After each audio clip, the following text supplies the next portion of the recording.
বৃহস্পতিবার ছিল ডেইলি দেশের কথা পত্রিকার ৪৭তম প্রতিষ্ঠা দিবস। এ দিবসকে সামনে রেখে ডেইলি দেশের কথা পত্রিকা হল ঘরে অনুষ্ঠিত হলো মেগা রক্তদান শিবির, চক্ষুদান শিবির এবং মরণোত্তর দেহদান। এই অনুষ্ঠানে উপস্থিত ছিলেন রাজ্যের বিরোধী দল নেতা জিতেন্দ্র চৌধুরী, ছিলেন রাজ্যের প্রাক্তন মুখ্যমন্ত্রী মানিক সরকার সহ অন্যান্যরা। রক্তদান তো একটা মহৎ কাজ। এই রক্তদান শিবিরের আয়োজন ডেইলি দেশের কথা পত্রিকার বর্ষপূর্তি উপলক্ষে এটা প্রায় তারা প্রতি বছরই করে থাকে, এবারে তারা করছেন।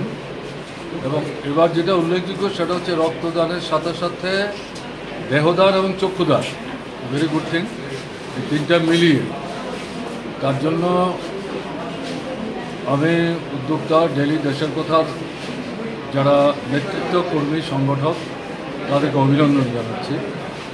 ইতিমধ্যে যারা রক্ত দিয়েছেন তাদের সুস্বাস্থ্য কামনা করছি, তাদের ধন্যবাদও জানাচ্ছি।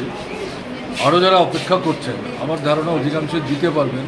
আমি যা দেখলাম কথা বলে বয়স তাদের কম, অনেকে এর আগেও একাধিকবার দিয়েছেন। আমি তাদেরও আগাম শুভেচ্ছা জানাচ্ছি। যারাই রক্ত দিচ্ছেন তাদের কাছে আবেদন থাকবে, তারা ইচ্ছা করলে বছরে 4 বার দিতে পারে, 3 মাস পর পর একবার, 65 বছর পর্যন্ত। তো অন্তত 2 বার তারা দিবে।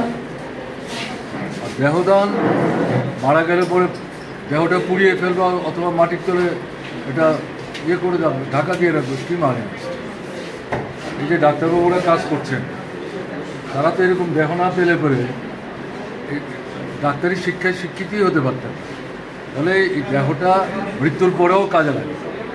অনেকে মনে করেন জীবৎকালেই যা ভালো কাজ করা যায়, কিন্তু জীবৎকালে যদি সঠিক সিদ্ধান্ত নেওয়া যায় তাহলে প্রয়াত হওয়ার পরও তার দেহদানের মধ্য দিয়ে মানুষের কাজেই সে কিন্তু ভূমিকা নেবে।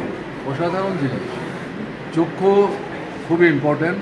কেমন ফলে কারো একটা চক্ষু দেখতে পায় না, কেউ 2টো চক্ষু দেখতে পায় না, অন্তত একটা চক্ষুতে যাতে দেখতে পায়।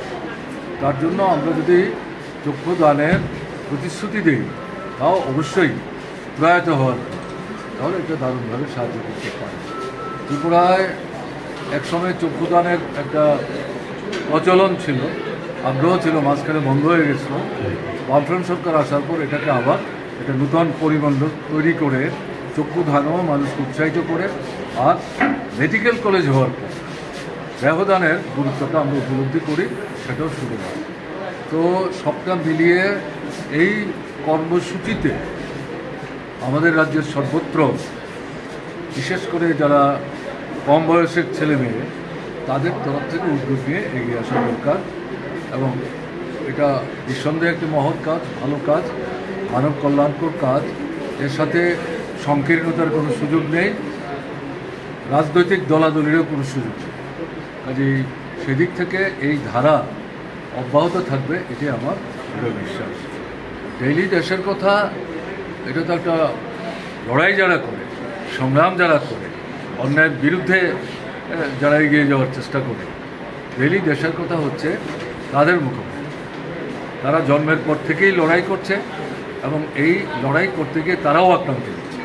ডেইলি দেশের কথার অফিসে আক্রান্ত হয়েছে, কর্মীরা আক্রান্ত হয়েছে, পত্রিকা ছেপে যারা আমাদের হকার বন্ধুরা, তারা গ্রাহকদের কাছে দিতে পারেন না, তারা আক্রান্ত হচ্ছেন, এমনকি গ্রাহকরা পর্যন্ত বাড়িতে আক্রান্ত হচ্ছে। এই পরিস্থিতিতে দাঁড়িয়ে ডেইলি দেশের কথাকে দমানো যায় না। মাঝখানে একটা সময় বেআইনিভাবে পত্রিকার প্রকাশ বন্ধ রেখেছিল, কিন্তু কোর্টে লড়াই করে এই অন্যায় যে সিদ্ধান্ত, এটাকে প্রতিহত করে আবার ডেইলি দেশের কথা চলতে শুরু করেছে।